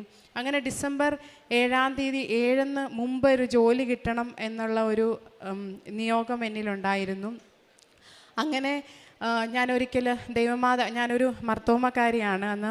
അന്നേരം ഞങ്ങളുടെ ആരാധനയിൽ എനിക്ക് പ്രസംഗിക്കാനൊരവസരം കിട്ടി അവിടെ ചെന്ന്. അന്ന് ദൈവമാതാവിനോടുള്ള അറിയിപ്പിൻ്റെ ദിവസമായിരുന്നു. അപ്പോൾ മാതാവിനെ തന്നെ പറ്റി പറയുവാൻ എനിക്കവിടെ ആദ്യമായിട്ട് ആ ദേവാലയത്തിൽ പ്രസംഗിക്കാൻ സാധിച്ചു. അന്ന് ആ ദിവസമാണ് ഞാനൊരു 100 ആപ്ലിക്കേഷൻ അയച്ചിട്ടുണ്ട്. ന്യൂസിലാൻഡിലുള്ളവർക്കറിയാം, അവിടുത്തെ ടീച്ചിങ് കോഴ്സ് പാസ്സായവർക്കാണ് പെട്ടെന്ന് ജോലി കിട്ടും. ഞാൻ ഇവിടുന്ന് ടീച്ചിങ് കോഴ്സ് കഴിഞ്ഞു പോയ ഒരാളായിരുന്നു. അങ്ങനെ ഞാൻ 100 ആപ്ലിക്കേഷനിൽ കൂടുതൽ അയച്ചു. എല്ലാം അൺഫോർച്ചുനേറ്റ്ലി യു ആർ അൺസക്സസ്ഫുൾ എന്ന റിപ്ലൈ മാത്രം വന്നുകൊണ്ടിരുന്നു. അങ്ങനെ മാതാവിന് വേണ്ടി ഞാൻ ആരാധനയിൽ പ്രസംഗിക്കാൻ തുടങ്ങിയ ഒരു ശനിയാഴ്ച ദിവസമായിരുന്നു. ഒരു വെള്ളിയാഴ്ച ദിവസമായിരുന്നു. അന്ന് ഞാൻ വേദപുസ്തകം എടുത്ത് മാതാവിൻ്റെ പ്രാർത്ഥനകളൊക്കെ മാതാവിനെ പറ്റി ഞാൻ എഴുതി വെച്ചുകൊണ്ടിരുന്നപ്പോൾ ഞാൻ തന്നെ ആലോചിച്ചു, ഒരുപാട് ആപ്ലിക്കേഷൻ അയക്കാനുണ്ട്. ഇന്ന് എന്തായാലും ഞാൻ ഒരു ആപ്ലിക്കേഷനും അയക്കുന്നില്ല. ഇന്ന് മാതാവിന് വേണ്ടി ഞാൻ മറ്റുള്ളവരോട് പറയാൻ വേണ്ടിയിട്ടും ദേവാലയത്തിൽ പ്രസംഗിക്കാൻ വേണ്ടിയിട്ട് ഞാൻ അതിനു വേണ്ടി പ്രിപ്പയർ ചെയ്യുമെന്ന് പറയും. അങ്ങനെ ഞാൻ പ്രിപ്പറേഷന് വേണ്ടി എൻ്റെ ഡയറി എടുത്തു വെച്ചപ്പോൾ അവിടെ നിന്ന് ഒരു സെക്കൻഡറി സ്കൂളിൽ നിന്ന് അവിടുത്തെ പ്രിൻസിപ്പൾ എന്നെ വിളിക്കുന്നു. നിങ്ങൾക്ക് ഇൻ്റർവ്യൂ കിട്ടിയിട്ടുണ്ട്, നിങ്ങൾക്ക് താല്പര്യമുണ്ടെങ്കിൽ വരാമെന്ന് പറഞ്ഞു. അങ്ങനെ ഞാൻ ആ ഇൻ്റർവ്യൂവിന് പോയി. അവിടെ ആ ഇൻ്റർവ്യൂവിന് ചെന്ന സമയത്ത് സാധാരണ നല്ല പോണക്ക് പ്രിപ്പറേഷനൊക്കെ ചെയ്തിട്ടാണ് ഞാൻ പോവാറുള്ളത്. എന്നാൽ അവിടെ ചെന്നപ്പോൾ അവരെന്നോട് ഒരു ചോദ്യം ചോദിച്ചു, കുറേ ക്വസ്റ്റ്യൻസൊക്കെ ചോദിച്ചു. എന്നാൽ ഒരു ക്വസ്റ്റ്യൻ ചോദിച്ചു, ടിൻറ്റുവിൻ്റെ വീക്ക്നെസ് എന്താണെന്നുള്ളത്. അന്നേരം ഞാൻ അവിടെ സ്റ്റക്കായിപ്പോൾ. എൻ്റെ വീക്ക്നെസ് എന്താണെന്ന് ഞാൻ അന്നേരമാണ് ചിന്തിക്കുന്നത്. അപ്പം ഞാൻ വളരെ സത്യസന്ധമായിട്ട് ഉത്തരം പറഞ്ഞു. എൻ്റെ വീക്ക്നെസ് ചില പ്രോബ്ലങ്ങൾ വരുമ്പോൾ എനിക്ക് ഭയങ്കരമായിട്ട് ഞാൻ വളരെ ടെൻഷൻ ആകുമെന്ന് പറഞ്ഞു. അപ്പോൾ അവിടുത്തെ പ്രിൻസിപ്പൾ അത് കേട്ട് ഭയങ്കര ചിരിച്ചു. അപ്പോൾ ഞാൻ വിചാരിച്ചു ഭയങ്കരമായിട്ട് അവരിങ്ങനെ ചിരിച്ചു. അപ്പോൾ ഞാൻ വിചാരിച്ചു അവർക്ക് എന്താ അവിടുത്തെ ഒരു ഇൻ്റർവ്യൂവിൽ നമ്മുടെ വീക്ക്നെസ് എന്ന് പറയുന്നത് അവർക്ക് എപ്പോഴും സ്ട്രെങ്തായിട്ട് ഫീൽ ചെയ്യണം. അങ്ങനെ ഞാൻ ഇൻ്റർവ്യൂ കഴിഞ്ഞ് വീട്ടിൽ വന്നു. ഡിസംബർ 2 ഒരു ചൊവ്വാഴ്ച ദിവസം ബഹുമാനപ്പെട്ട ജോസഫ് അച്ഛൻ്റെ നമ്മുടെ ചൊവ്വാഴ്ചയിലെ ഉടമ്പടി ധ്യാനത്തിന് 11 ഇവിടുത്തെ 11:30 സമയത്ത് ഞാൻ ധ്യാനം കൂടാൻ തുടങ്ങിയ സമയത്ത് എനിക്ക് അവിടെ സ്കൂളിൽ നിന്ന് കോൾ വരുന്നു, ടിൻറ്റുവിനെ ഞങ്ങൾ സെലക്ട് ചെയ്തിട്ടുണ്ട്. അങ്ങനെ ഡിസംബർ 7 മുമ്പ് ഡിസംബർ 2 എനിക്ക് ആ സ്കൂളിൽ സെലക്ഷൻ കിട്ടി. ഞാൻ ഈ വ്യാഴാഴ്ച ന്യൂസിലാൻഡിലേക്ക് പോവുകയാണ്. അതുപോലെ തന്നെ 28 ഞാൻ ജോയിൻ ചെയ്യും. ഒരിക്കലും ഡിസംബർ 7 എന്ന് പറയുന്ന ആ ഒരു പർട്ടിക്കുലർ ഡേറ്റ് ഞാനിട്ട് പ്രാർത്ഥിച്ചു. ഡിസംബർ 2 മുമ്പ് അമ്മ മാതാവ് എനിക്ക് ജോലി തന്ന് എന്നെ സഹായിച്ചു. അതുപോലെ തന്നെ എൻ്റെ മമ്മിയാണിത്. മമ്മി കുറേ വർഷങ്ങളായിട്ട് എൻ്റെ കല്യാണത്തിന് ശേഷം തന്നെയാണ് വീട്ടിൽ താമസിക്കുന്നത്. അന്ന് മുതൽ തന്നെ മമ്മീനെ ഞാൻ അവിടേക്ക് കൊണ്ടുപോകണം എന്നൊരാഗ്രഹം ഉണ്ടായിരുന്നു. ഞാൻ പോയിട്ട് ഇപ്പോൾ 2.5 വർഷം ആവുന്നതേ ഉള്ളൂ. അങ്ങനെ ഞാൻ മമ്മിയുടെ വിസിറ്റിംഗ് വിസ ഇട്ടു. ആദ്യമൊക്കെ അവർ ജെനുവിൻ കാൻഡിഡേറ്റ്സ് അല്ല, കുറേ ഡോക്യുമെൻറ്റ്സ് അവർ ചോദിച്ചു. ഞാൻ ഇന്നലെ വരാനിരുന്നതാണ്. എന്നാൽ ഇന്നലെ പല സാഹചര്യങ്ങളും എനിക്ക് വരാൻ പറ്റിയില്ല. എന്നാൽ ഇന്നലെ ഉച്ചയ്ക്ക്, അതും എൻ്റെ 3ാമത്തെ നിയോഗമായിരുന്നു, മമ്മിയുടെ വിസ ഇന്നലെ സാങ്ഷനായി. അടുത്ത മാസം മമ്മി ഞങ്ങളുടെ കൂടെ വരികയാണ്. പിന്നെ എനിക്ക് ഏറ്റവും പറയാനുള്ളത്, ഡോക്യുമെൻറ്റേഷൻ സമയത്ത് എനിക്ക് അത്ഭുതമെന്ന് തോന്നിയത്, അവരെനിക്ക് അയച്ചു തന്ന എന്നോട് പറയുകയാണ്, നിങ്ങൾ ടീച്ചിങ് കൗൺസിൽ കൊടുക്കുമ്പോൾ ഒരു ഫോർമാറ്റിൽ വേണം നിങ്ങളുടെ പേര് ടൈപ്പ് ചെയ്യാൻ വേണ്ടിയിട്ട്. അപ്പോൾ അവർക്ക് ഒരിക്കലും അറിയില്ല. അവരെന്നോട് പറഞ്ഞത് Mary plus transcript, Mary plus degree certificate. അന്നേരം എനിക്ക് മനസ്സിലായ അമ്മമാതാവിൻ്റെ സാന്നിധ്യം എനിക്ക് അവിടെ അറിയാൻ സാധിച്ചു. ഇതിലൊക്കെ ഉപരിയായ ആത്മീകമായിട്ട് ഒരുപാട് വളരുവാൻ എനിക്ക് സാധിച്ചു. എനിക്ക് തോന്നുന്നു ഞാൻ നാട്ടിൽ നിൽക്കുന്നതിനെക്കാട്ടി കൂടുതൽ ദൈവത്തോടും അമ്മമാതാവിനോടും എനിക്ക് കൂടുതൽ അടുക്കാൻ സാധിച്ചു. എല്ലാ ദിവസവും ഞാനും എൻ്റെ കുടുംബവും പ്രാർത്ഥിക്കും. അതുപോലെ അമ്മമാതാവിൻ്റെ പ്രത്യക്ഷീകരണ പ്രാർത്ഥനയും സന്ധ്യാപ്രാർത്ഥന, ഉടമ്പടി പ്രാർത്ഥനയൊക്കെ ഞങ്ങൾ കുടുംബമായിട്ടിരുന്ന് പ്രാർത്ഥിക്കാറുണ്ട്. ഇത്രയും വഴി നടത്തിയ അമ്മമാതാവിന് കോടാനുകോടി നന്ദി പറയുന്നു. സുവിശേഷ പ്രേക്ഷിത പ്രവൃത്തിയായിട്ട് ചെയ്യുന്നത് അച്ഛൻ്റെ ഡെയിലി ബ്രെഡും അതുപോലെ തന്നെ ഉടമ്പടി ധ്യാനമൊക്കെ ഞങ്ങൾ എപ്പോഴും സമയം കണ്ടെത്തി ഞങ്ങളത് കണ്ട് ഞങ്ങളുടെ ഫ്രണ്ട്സിനും ആവശ്യമായിട്ടുള്ള ഫ്രണ്ട്സിനും അതുപോലെ തന്നെ ഞങ്ങളുടെ സോഷ്യൽ മീഡിയ പ്ലാറ്റ്ഫോമിലൊക്കെ ഞങ്ങൾ ഷെയർ ചെയ്യാറുണ്ട്. അതുപോലെ കാരുണ്യ പ്രവർത്തനമായിട്ട് മമ്മി നാട്ടിലുള്ളപ്പോൾ ഞങ്ങൾ മന്ത്ലി ഞങ്ങൾ മമ്മിക്ക് പൈസ അയച്ചു കൊടുത്തിട്ട് ആവശ്യമുള്ളവർക്ക് ഞങ്ങൾ അവരെയും സഹായിക്കാറുണ്ട്. ഇപ്പോൾ ഞാൻ വന്നത് 15 ദിവസത്തെ ലീവിനാണ് വന്നത്. ഇവിടെ സാക്ഷ്യം പറഞ്ഞിട്ട് പോകാനും അതുപോലെ തന്നെ തീർത്ഥാടന ഉടമ്പടി എടുത്തിട്ടുണ്ട്. ഇനിയും അമ്മമാതാവിൻ്റെ ഉടമ്പടിയിലൂടെ ഞങ്ങളുടെ കുടുംബത്തിന് മുന്നോട്ട് പോകുവാൻ അമ്മമാതാവിനോട് പ്രാർത്ഥന ചോദിക്കുന്നു. അതുപോലെ ഇത്രത്തോളം വഴി നടത്തി എൻ്റെ ജീവിതത്തിൽ ഇത്രയും അനുഗ്രഹങ്ങൾ തന്ന അമ്മമാതാവിനോടും തിരുക്കുമാരനോടും കോടാനുകോടി നന്ദി പറഞ്ഞുകൊണ്ട് ഞാൻ എൻ്റെ സാക്ഷ്യം ഇവിടെ പറയാനും അമ്മയുടെ പ്രതിഷീകരണത്തിന് സാക്ഷിയാവാനും കഴിഞ്ഞ അമ്മ മാതാവിനും ഈശോയ്ക്കും 1000 നന്ദി പറയുന്നു. എൻ്റെ പേര് ഷീല. ഞാൻ കൊല്ലം ജില്ല നിലമേൽ നിന്ന് വരുന്നു. ഞാൻ ഉടമ്പടി എടുത്തത് 2024 നവംബർ 15-ാം തീയതിയാണ്.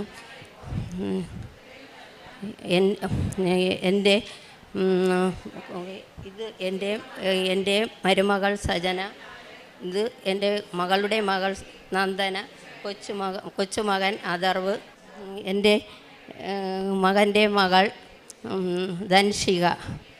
ഞാൻ എൻ്റെ കൊച്ചുമകളുടെ സാക്ഷ്യം പറയാൻ വേണ്ടിയാണ് ഇവിടെ നിൽക്കുന്നത്. അവൾക്ക് മാസത്തിൽ 2 പ്രാവശ്യം പീരീഡ്സ് ആവുമായിരുന്നു. ഞാൻ തൈലമിട്ട് പ്രാർത്ഥിച്ചു. അപ്പോൾ അമ്മയുടെ സുഗന്ധാഭിഷേകം എനിക്ക് കിട്ടി. പിറ്റേ മാസം മുതൽ അവൾക്ക് മാസത്തിലൊരിക്കൽ പീരീഡ്സ് ആവുകയുള്ളായിരുന്നു. ഞാൻ ഉടമ്പടി എടുത്തതിന് ശേഷം എല്ലാ മാസവും ഓരോരുത്തരെ ഇവിടെ കൊണ്ടുവന്ന് ഉടമ്പടി എടുക്കുമായിരുന്നു. ഞാൻ എല്ലാവരോടും നല്ല രീതിയിൽ സംസാരിക്കുകയും പറയുകയും ചെയ്യും. അവരുടെ ഇവിടുത്തെ മാതാവിൻ്റെ അനുഗ്രഹങ്ങൾ പറയുകയും അവർ ഇഷ്ടമുള്ളവരെ ഇവിടെ കൊണ്ടുവരികയും ചെയ്യുമായിരുന്നു. ഞാൻ പ്രേക്ഷിത പ്രവർത്തനമായി ചെയ്യുന്നത് ഇവിടെ നിന്ന് പത്രങ്ങൾ വാങ്ങി മെഡിക്കൽ കോളേജിലും പള്ളികളിലും എല്ലാ സ്ഥലങ്ങളിലും ഓട്ടോ സ്റ്റാൻഡുകളിലും കൊടുക്കുമായിരുന്നു. കാരുണ്യ പ്രവർത്തനമായിട്ട് പൊതിച്ചോറ് കൊടുക്കും. സ്കൂളിലും വൃദ്ധസദനങ്ങളിലും പൈസയും ഞങ്ങളുടെ വീട്ടിൽ വരുന്ന എല്ലാവർക്കും എന്നാൽ കഴിയുന്ന സഹായം ഞാൻ ചെയ്യുകയും ചെയ്യുമായിരുന്നു. അമ്മ മാതാവ് ഇത്രയും എനിക്ക് തന്ന അനുഭവത്തിന് മാതാവിനും യേശുവിനും 1000 നന്ദി അർപ്പിക്കുന്നു. പരിശുദ്ധ മാതാവ് ജീവനോടെ പ്രത്യക്ഷപ്പെട്ട ഈ പുണ്യഭൂമിയിൽ സാക്ഷ്യം പറയാൻ അവസരം ലഭിച്ച മാതാവിനും ഈശോയ്ക്കും നന്ദി അറിയിക്കുന്നു. എൻ്റെ പേര് സജന. ഞാൻ ജൂലൈ 30, 2025 ഉടമ്പടി എടുക്കുന്നത്. ഞാൻ ഉടമ്പടി എടുക്കാനുള്ള സാഹചര്യം, എൻ്റെ മകന് ജനിച്ച് 1.5 മാസം ആയപ്പോൾ തൊട്ട് അസുഖങ്ങളിങ്ങനെ വരാൻ തുടങ്ങി. പ്രത്യേകിച്ച് ശ്വാസം മുട്ടൽ സ്ഥിരം ഇങ്ങനെ വരും. മാസത്തിൽ 2 പ്രാവശ്യമൊക്കെ ഹോസ്പിറ്റലിൽ പോവേണ്ട അവസ്ഥയാണ്. സ്ഥിരം ഇങ്ങനെ വന്നുകൊണ്ടിരുന്ന് നമുക്കത് കാണുമ്പോൾ തന്നെ ഭയങ്കര വിഷമമാണ്. അങ്ങനെ അതുമൂലമാണ് ഞാൻ ഉടമ്പടി എടുക്കുന്നത്. ആദ്യം ഞാൻ ഓൺലൈൻ ഉടമ്പടി എടുത്തിരുന്നു. എൻ്റെ വീട്ടിൽ അമ്മയൊക്കെ ഉടമ്പടിയിലാണ്. ഞാൻ ഉടമ്പടി എടുക്കുന്നതിന് മുന്നേ മോനെയും കൊണ്ട് ഇവിടെ ഒരു ദിവസം വന്നിരുന്നു. വന്നതിന് ശേഷം ഞാൻ മാതാവിനോട് പറഞ്ഞു, ശ്വാസം മുട്ട് ഇങ്ങനെ ഉള്ളതുകൊണ്ട് ഡോക്ടർ പറഞ്ഞായിരുന്നു ഇൻഹേലർ ഉപയോഗിക്കേണ്ടി വരുമെന്ന് പറഞ്ഞായിരുന്നു. അപ്പം ഇൻഹേലർ ഉപയോഗിക്കേണ്ടി വരരുതേ എന്ന് മാതാവിനോട് പ്രാർത്ഥിച്ചിട്ടാണ് പോയത്. നമ്മളിവിടെ നിന്ന് അങ്ങ് ചെന്നതിന് ശേഷം മോന് വീണ്ടും വയ്യാതായി, അവനെ ഹോസ്പിറ്റലിൽ അഡ്മിറ്റ് ചെയ്യേണ്ടി വന്നു. അപ്പോൾ ഡോക്ടർ പറഞ്ഞു ഇൻഹേലർ ഉപയോഗിച്ചേ പറ്റൂ എന്ന് പറഞ്ഞ്. ശരിക്കും അപ്പം നമ്മൾ ഇൻഹേലർ ഉപയോഗിക്കാമെന്ന് തീരുമാനിച്ചു. ശരിക്കും നമ്മൾ മാതാവിൻ്റെ നാമത്തിൽ അതിനോട് നോ പറയേണ്ടതെന്ന് ചെയ്യേണ്ടിയിരുന്നത്. പക്ഷെ ഞങ്ങൾ ഇൻഹേലർ ഉപയോഗിച്ചു തുടങ്ങി. ഉപയോഗിച്ചതിന് ശേഷവും അവന് ശ്വാസം മുട്ടിങ്ങനെ വന്നു, വീണ്ടും അസുഖങ്ങൾ വരാൻ തുടങ്ങി. പിന്നെ അതിന് ശേഷം ഞാൻ ഇവിടെ വന്ന് ഉടമ്പടി വെച്ച് മാതാവിനോട് പ്രാർത്ഥിച്ചു. ഒരു വയസ്സ് വരെ ഞാൻ ഇത് ഉപയോഗിക്കേണ്ടി വരാവും മാതാവേ, അതിനുശേഷം ഇത് ഞാൻ ഉപയോഗിക്കത്തില്ല. അവന് 6-ാം മാസം തൊട്ടാണ് അവന് സ്റ്റാർട്ട് ചെയ്ത് തുടങ്ങിയത് ഇൻഹേലർ. പ്രാർത്ഥിച്ച് പോയി. അതിനുശേഷം മോന് ഞാൻ ഇൻഹേലർ ഉപയോഗം ഞാനങ്ങ് സ്റ്റോപ്പ് ചെയ്ത്, ഡോക്ടർ പറയുമ്പോൾ ഞാനങ്ങ് സ്റ്റോപ്പ് ചെയ്ത്. ഇവിടെ നിന്ന് കിട്ടിയ നേർച്ച വസ്തുക്കൾ, ഉടമ്പടി തൈലം ഞാൻ ഇന്നും അവന് നെറ്റിയിലും മൂക്കിലും നെഞ്ചിലുമൊക്കെ വരച്ച് വിശ്വാസപ്രമാണം ചൊല്ലി പ്രാർത്ഥിക്കും. അതിൻ്റെ ഫലമായിട്ട് ഫർദർ ചെക്കപ്പിന് ഡോക്ടർ ചെല്ലുമ്പോഴത്തേക്കും ഡോക്ടർ ബെറ്റർ ആണെന്ന് പറഞ്ഞു. ഇൻഹേലർ കുറച്ച് ഇൻഹേലർ ഇത് ഡോസ് കുറച്ചാണ് സ്റ്റോപ്പ് ചെയ്യുന്നത്. ഡോക്ടർ അങ്ങനെ ഡോസ് കുറച്ച് സ്റ്റോപ്പ് ചെയ്യാൻ പറഞ്ഞു. പക്ഷേ ഞാൻ നേരത്തെ തന്നെ സ്റ്റോപ്പ് ചെയ്തായിരുന്നു. ഇപ്പോൾ അവന് ആസ്മയുടെ യാതൊരു പ്രശ്നങ്ങളും ഇല്ല. ഈ അനുഗ്രഹം തന്നത് മാതാവാണ്. മാതാവിന് ഈശോയ്ക്ക് നന്ദി. ഇപ്പോൾ ഒരു വയസ്സാവുമ്പോൾ തന്നെ എനിക്ക് അവൻ്റെ ഇൻഹേലറിൻ്റെ ഉപയോഗം ഇൻഹേലർ നിർത്തി. പിന്നെ അതോടൊപ്പം തന്നെ മോന് അനീമിക്കുമായിരുന്നു. അവൻ അനീമിയയുടെ പ്രശ്നം ഉണ്ടായിരുന്നു. ബ്ലഡ് ടെസ്റ്റ് HB 10.5 9.5 അങ്ങനെയൊക്കെ ആയിരുന്നു. അപ്പോൾ ഡോക്ടർ മെഡിസിൻ കൊടുക്കണമെന്ന് പറഞ്ഞു. ആദ്യം ഒരു പ്രാവശ്യം ഇതിനുള്ള മെഡിസിൻ കഴിച്ചായിരുന്നു. എന്നിട്ട് അവന് മാറ്റമൊന്നുമില്ലായിരുന്നു. ഉടമ്പടി എടുത്തതിന് ശേഷം വീണ്ടും ഇതുപോലെ ഇതിന് ശേഷം വീണ്ടും ബ്ലഡ് ടെസ്റ്റ് ചെയ്തപ്പോൾ അനീമിക്കാണ്, മരുന്ന് കൊടുക്കണം, 3 മാസം കൊടുക്കണമെന്ന് പറഞ്ഞു. ഞാൻ 2 ദിവസം മരുന്ന് കൊടുത്തു. അതിനുശേഷം ഞാൻ കൊടുത്തില്ല. ഇതുപോലെ ഉടമ്പടി ഉപ്പ് അവന് കുടിക്കുന്ന വെള്ളത്തിൽ ഞാനിട്ട് വിശ്വാസപ്രമാണം ചൊല്ലി ഡെയിലി കൊടുക്കുമായിരുന്നു. കഴിഞ്ഞ മാസം ബ്ലഡ് ടെസ്റ്റ് ചെയ്തപ്പോൾ അവന് 11.5 ആയിട്ട് മാതാവ് അത് ഉയർത്തി തന്നു. ഇപ്പോൾ അവന് ഒരു പ്രശ്നവുമില്ല. ഇതുപോലെ വലുതും ചെറുതുമായ ഒത്തിരി അനുഗ്രഹങ്ങൾ മാതാവ് ഞങ്ങൾക്ക് തരുന്നു. പിന്നെ പ്രേക്ഷിത പ്രവർത്തനമായിട്ട് ചെയ്യുന്നത്, ഇവിടെ വരുമ്പോഴത്തേക്ക് പത്രം മേടിച്ച് കൊണ്ടുപോയി മെഡിക്കൽ കോളേജുകളിലും മെഡിക്കൽ കോളേജിലും ബസ് സ്റ്റാൻഡ്, ഓട്ടോ സ്റ്റാൻഡ് അവിടെയൊക്കെ കൊടുക്കാറുണ്ട്. ആദ്യമൊക്കെ പത്രം കൊണ്ട് കൊടുക്കുമ്പോൾ നമുക്ക് ഇത് കൊടുക്കാനൊരു ബുദ്ധിമുട്ടായിരുന്നു. ഒരു ആൾക്കാരെന്ത് പറയും അങ്ങനെയൊക്കെ ഉള്ളതായിരുന്നു. ഇപ്പം അങ്ങനെയൊന്നുമില്ല. പിന്നെ ഒരുപാട് പേര് കളിയാക്കാറുണ്ട്. ഞങ്ങൾ ഇങ്ങനെ ഹിന്ദുക്കളായിട്ട് ഇങ്ങനെ ഇപ്പം നീ ഇതിലാണോ എന്നൊക്കെ ചോദിച്ച് ഒത്തിരി പേര് കളിയാക്കാറുണ്ട്. പിന്നെ ഡെയിലി ബ്രെഡ് കാണാറുണ്ട് ഡെയിലി. പിന്നെ അച്ഛൻ്റെ ഉടമ്പടി ധ്യാനം കേൾക്കും. അത് നമ്മൾ മിസ് ചെയ്യാറില്ല, അത് ഷെയർ ചെയ്യാറുണ്ട്. കാരുണ്യപ്രവൃത്തി